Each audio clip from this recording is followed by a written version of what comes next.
Carlos Gardel ahí se equivocó. 30 años no es nada. 30 años en el ámbito de las artes gráficas y la fotografía han pasado un abrir y cerrar de ojos. Tanto es así que ahora me encuentro con mi compañero de trabajo, Roberto Guzmán. Hola Roberto, ¿cómo estás? Bien, Rosa. ¿Cuánto tiempo? ¿En qué año fue que nos conocimos? 94. En 1994, y si calculamos, son 30 años. ¿Cómo pasa el tiempo? Estamos jovencitos, ¿verdad? No, pero no se ve. Tuvimos la suerte de ver la transformación de las artes gráficas y la fotografía desde su versión mecánica hasta la modernidad digital. De eso es que vamos a hablar hoy. Vamos a remontarnos a 1994, a cómo trabajábamos. Cuéntame un poquito. Cuando nosotros iniciamos en las artes gráficas, fue en el 89. Yo estudié artes ¿Tú gráficas. empezaste en el 89? ¿A dónde? Yo estudié en la Escuela Vocacional de Artes Gráficas.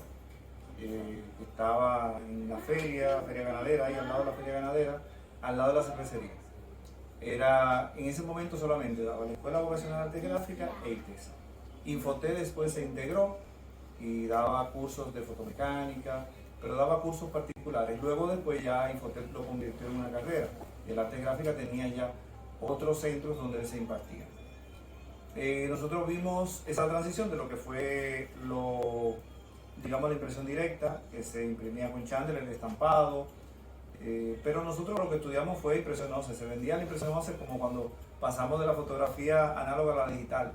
Fotografía digital, así siempre se ponía en las imprentas, impresión ósea. Entonces nosotros lo que vivimos, lo que trabajamos fue la impresión ósea, que era utilizando una plancha sensible a la luz, que utilizaba primero un negativo y ese negativo por ahí se pasaba la imagen a la plancha y eso era lo que tomaba la tinta y el control de la tinta y el agua en la máquina generaba las imágenes que nosotros todavía estamos apreciando. Claro, hoy la vemos de manera digital, pero también se sigue utilizando la imprenta como un medio importante. Claro, por lo menos yo comencé en 1993, 1994 en la cartonera web, que ahí fue que nos conocimos. Teníamos ahí una cámara gigante que ocupaba todo el tamaño de una sala. Sí, era una cámara fotomecánica que en su momento era un muy buen equipo y era una herramienta imprescindible ya en un taller de esa magnitud, de esa dimensión, porque se trabajaba igual la imprenta usando el mismo mecanismo que quizá la fotografía todavía en ese entonces, que era la película. Y se trabajaba continuamente, plancha, película, o sea, no se imprimía ningún trabajo sin ese recurso. Y el que no tenía ese equipo, pues tenía que contratar esos servicios fuera de su taller, lo cual generaba gastos, tiempo, retrasos. ¿Se acuerda más o menos de qué marca era la cámara? Nuar. No. Era la mayoría de los equipos de arte gráfica, tanto los marcos vacíos como la cámara en su generalidad eran de marca Nuar, como la película era Apont, había la Kodak, la empezamos a usar después, pero recuerdo más la Kodak por la relación de fotografía e impresión, pero había DuPont, era la otra marca, que era muy común en las imprentas y en el uso de la fotomecánica. Pero era una cámara enorme, como de cuántos metros. Bueno, un espacio como este, que tú tienes 32 metros, fácilmente se veía ocupado nada más por la cámara. Y teníamos el cuarto oscuro detrás, donde hacíamos el revelado de los negativos, y de ahí hacíamos el proceso para convertirlo en planchas. Exacto. Y esas planchas eran las que iban a la imprenta. A la máquina de impresión, se colocaba en la máquina la tinta del color que usted quería imprimir y entonces de ahí salía ese maravilloso resultado final. Pero yo saqué la parte más importante. Antes de ir a plancha y a la imprenta teníamos que hacer el arte, que era lo que nosotros hacíamos en el área de arte. Y trabajábamos era en una caja de luz completamente manual. Háblame un poquito sobre eso. Usábamos positivos, usábamos también letras, armábamos letras. Sí, se se usaba primero, cuando tú entraste ya tú entraste en una parte ya más digitalizada, porque cuando tú entraste ya tuviste el proceso inicial del paste up, pero tú pasaste muy rápido a lo que era el diseño ya digital. usando programas como Corel y Freehand. Sí, que era no, lo pero popular. todavía estamos en la parte mecánica. Bueno, se usaba la IBM Composite y se usaba la tituladora, que era donde se hacían los títulos grandes, que era un proceso de revelado también, y en que salió la imagen con una calidad tremendamente buena, y eso es lo que se utilizaba para los títulos, para los logos, y se escribía con la IBM Composite, que tenía tipos de letras que eran como unos pequeños cerebritos que eran cambiables. Ahí tenía cada tipo de letra. Hoy, por ejemplo, usted ve Arial 11, así mismo era cada uno de los tipos de letras tenía un cerebrito así. Por eso era imposible tú tener, como tú tienes ahora 2000 tipografías, era imposible en ese entonces, lo cual hoy sí es posible. Claro, yo me acuerdo que en la caja de luz era que hacíamos las composiciones de lo que tú llamas de los logos, las letras que no las traían preimpresas, hacíamos toda la composición en la caja de luz y luego era que hacíamos todo el proceso para negativos, quema de plancha, etcétera, etcétera. Era un proceso bastante manual, no como es ahora que tú vas a una computadora, diseñas todo y ya va directo a impresión. A impresión, y el sistema de hoy es, o sea, vuela el proceso del negativo. O sea, la preprensa prácticamente murió porque pasa directo desde el diseño a plancha con el sistema CTP. Exacto, ¿cómo se dio más o menos esa transición? Si tú no la puedes resumir. Fue muy rápido. Fue rápido. O sea, en un promedio de 10 años, ya en esa época, cuando nosotros estábamos en el principio de los 90, ya en los 80, había llegado el escáner en los 80, que escaneaba la diapositiva y se conseguía una imagen en alta resolución, y las separaciones de colores, que no hablamos de eso, se hacían cada trabajo que tú ibas a realizar, que era full color, había que hacer una separación de colores. Eso intervenía lo que nosotros éramos montador. El montador agarraba esa separación de 4 colores, lo montaba en una lámina de plástico, como el acetato, por aquí hay. ¿Tienes algo aquí? Sí, wow. Por aquí.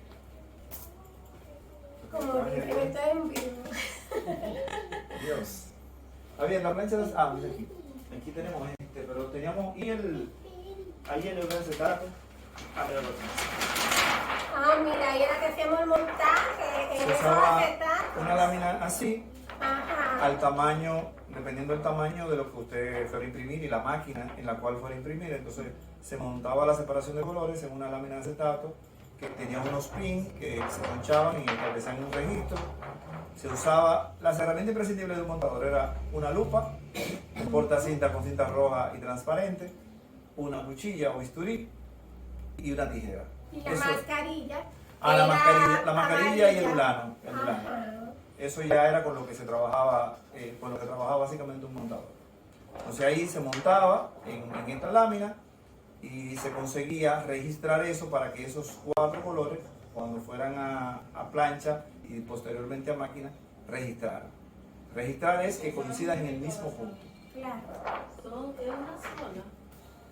Y de ahí empezó que empezamos a trabajar en Corel Draw, en las PC. O sea que es Bueno, una foto. que después así hacíamos el arte en la computadora y luego de ahí era que hacíamos el proceso para sacar el negativo, etcétera, que ya era mucho más automatizado, pero nosotros tuvimos la suerte de trabajar en el tiempo que se dio la transición. Sí. Fue ahí mismo, en los años 95. Sí, ya en los 90 en los 90 entró, recuerdo que una de las empresas que inició esto fue Camaleón Color, uno de los primeros que comenzó ya a sacar negativos finales. Antes, ese término de negativo final lo hacíamos nosotros, un término que no lo he investigado si era así, nosotros llamábamos estralón, que era hacer un negativo final de un montaje de separaciones de colores. Se daba varias exposiciones a la luz, que nosotros llamábamos quemar. Entonces cada vez que usted daba esa exposición a la luz y se lo hacía en la película 4 veces, 5 veces, al final se tenía un negativo final y era lo que se duplicaba posteriormente. Eso era para los montajes de etiquetas, que era algo que se repetía. Entonces ahí conseguíamos tener esto, pero cuando llegan estas empresas y ya comienzan a hacer negativos finales, el montador va poco a poco pasando a un segundo plano. Entonces ya ahí ese montador cotizado, que era muy valorado porque hacía mucho trabajo de siluetado, porque sabía registrar, porque tenía muchas habilidades. Poco a poco fue siendo relegado a la modernidad. O sea, ya comenzaron a hacerse los montajes digitales, incluso se comenzó a promover los montajes digitales, recuerdo. Entonces, ya ahí comienzan a sacarse esos negativos finales y a quemarse en plancha. Luego, posteriormente, muchas de las imprentas comienzan a tener procesadores y después vino el sistema de CTP.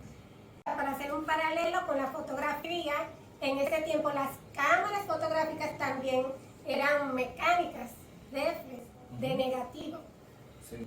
Fue a ti que yo te compré mi primera Pentax de rollo, una cámara que tú adorabas.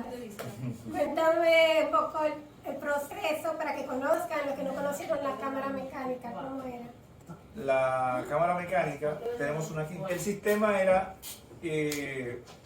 muy simple para lo que es hoy. Era básicamente toda una cámara mecánica, se componía, esta no funciona porque esta es semiautomática, ya esto era una cámara modernísima. ¿Cuál fue la cámara que usé? Mira, aquí tenemos el sistema de donde se coloca el rollo acá y corre. Aquí se cargaba y corría. Esta es la cortinilla que por ahí es donde pasa la luz. Y aquí el rollo iba pasando. Luego que ya ese rollo se terminaba, se accionaba aquí abajo el botoncito de rebobinar y manualmente lo íbamos llevando. A regresar el rollo al origen, para que quede cubierto y no pueda ser expuesto a la luz, porque si no se velaba. Entonces, ya de aquí ese rollo se sacaba y se mandaba a revelar. El sistema era igual a todavía muchas cámaras digitales de hoy, porque el sistema reflex se sigue utilizando. Son cámaras con espejo. Son pentaprisma, la luz rebota aquí y pasa por aquí a la película que se tiene aquí atrás. En el caso de lo digital es un sensor que hace la misma función de la película. En ese tiempo no se hacía el enfoque automático, era totalmente manual. Teníamos que saber poder medir la luz, la velocidad para tener... No, el sistema es igual a hoy. O sea, hoy el sistema no ha cambiado. Lo que ha cambiado es que ya hoy en día nadie quiere un lente que no enfoque, un lente que no enfoque automático. Nadie quiere eso. De hecho, uno de los impactos que han tenido las cámaras sin espejo, o sea, una cámara... puedo mostrar una cámara, déjenme buscar una cámara digital. Aquí tenemos una cámara digital. Hay muchos cambios. Esto es una Nikon. Yo de esa Penta que Rosa menciona pasé a una Nikon, que fue mi segunda cámara, segunda marca de cámara que conocí, con la que me identifiqué. Después me pasé a Canon, por un tiempo usando Canon, luego volví, cuando pasé yo a digital, entonces volví a Nikon. Igual sigue siendo una cámara con espejo. Y aquí atrás lo que tenemos por dentro es un sensor que cumple la misma función que pasaba aquí en la película. Aquí se expone y se graba. Esa imagen latente que tenemos en la película la tenemos aquí, con la diferencia de que la podemos ver de una vez. La magia para mí, lo encantador de lo digital es que yo puedo ver, y esto era algo muy traumático. Cuando uno hacía una boda, uno hacía un evento, no tenía que esperar a cuando usted revele y vea si todo salió bien. Aquí no. La magia de los digitales es que te permite ver lo que está pasando ahí en tiempo real, y tú puedes modificar y puedes volver para atrás si te equivocaste. Aquí no había chance de eso. Aparte de que el conocimiento era más cerrado que hoy, no había oportunidad. Te equivocaste, pusiste el rollo mal, se dañó, perdiste ese rollo y perdiste ese trabajo y te desacreditaste con ese cliente.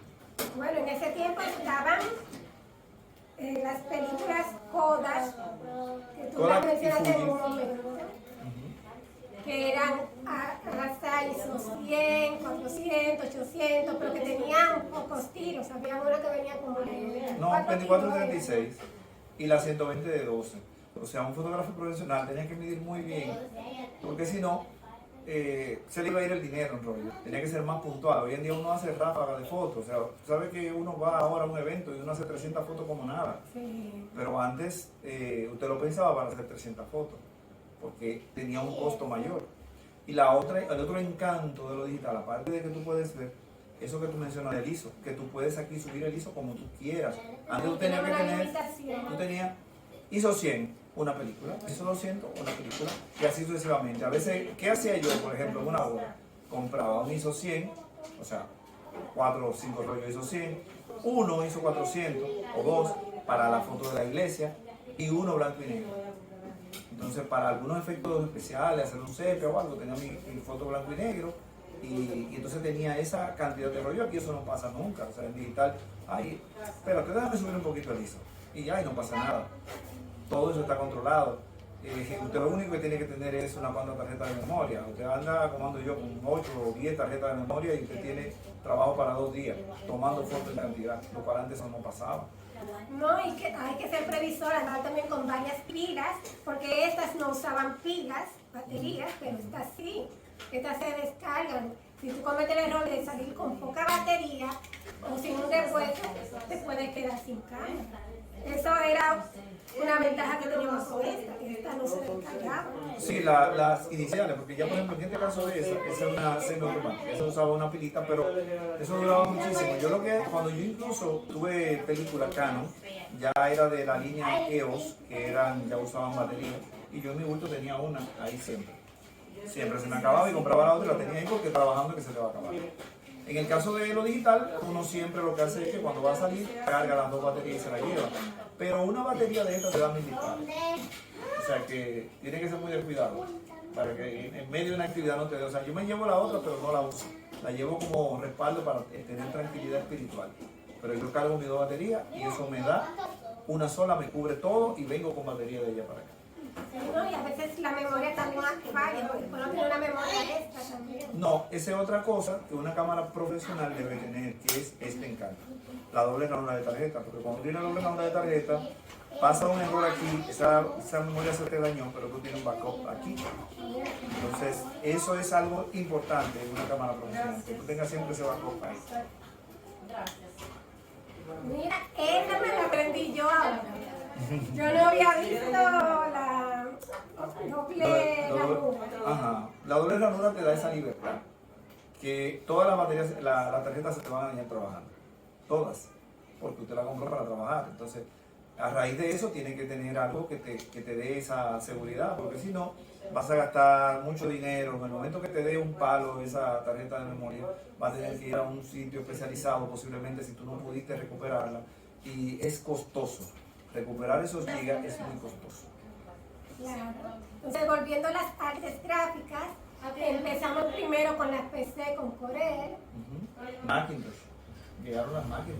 Después llegaron las Macintosh con Freehand, pero ya Freehand murió. Yo era una que me pasé de Corel Draw a Freehand, pero llegó un momento en que ya lo que usábamos Freehand estábamos out. Y tuve que actualizarme con Illustrator. O sea, se ha dado una transición bastante interesante en todos los tiempos. Sí. Hasta el punto en que ya no se hacen negativos, sino que directamente se va desde el arte digital a plancha para impresión. Con el sistema CTP. Sí. Eso, en el sentido, como resultado final de impresión, es un avance increíble. Porque en ese proceso que se hacía anteriormente, de preprensa que se hacía con anterioridad, se corría mucho riesgo. Era muy difícil conseguir un registro exacto. Eso ahora no pasa. Como tú pasas directo de la computadora, o sea, de manera digital, tienes un diseño y al mismo tiempo una plancha, el sistema de registro, aunque la máquina sea una máquina que no esté en las mejores condiciones, es muy probable que el registro sea bueno. Además de que cuando tú hacías ese arte, retrataba eso, en cada uno de esos pasos iba teniendo pérdida, era como una pérdida de resolución para que sea más entendible, lo cual ahora no ocurre. Ahora tú tienes un resultado de ese diseño en esa plancha con una calidad extraordinaria. Claro. Y ya en el tiempo actual, que está empezando la inteligencia artificial, que hay muchas apps de diseño como Canva, que cualquiera se cree diseñador. O sea, háblanos un poquito del futuro, de qué viene. Muchos dicen que ya el diseñador va a desaparecer. Entonces, háblame un poquito de eso, de la inteligencia artificial, del futuro del diseño. Y Bueno, los yo no consejos soy que el podemos más el más dado para el diseño, porque yo, aunque estudié publicidad, no terminé, no es mi área. Quería ser diseñador, pero después que yo vi el estrés que se coge, Ni te imaginas, yo con el eslogan de crea tu imaginación, ya tú sabes. Crearle la imaginación a una persona que tal vez ni sabe lo que quiere es difícil. Pero yo pienso que todo obra para bien, en el sentido de que uno lo que tiene que adaptarse y adecuarse al tiempo. Hay que evolucionar, obligatorio.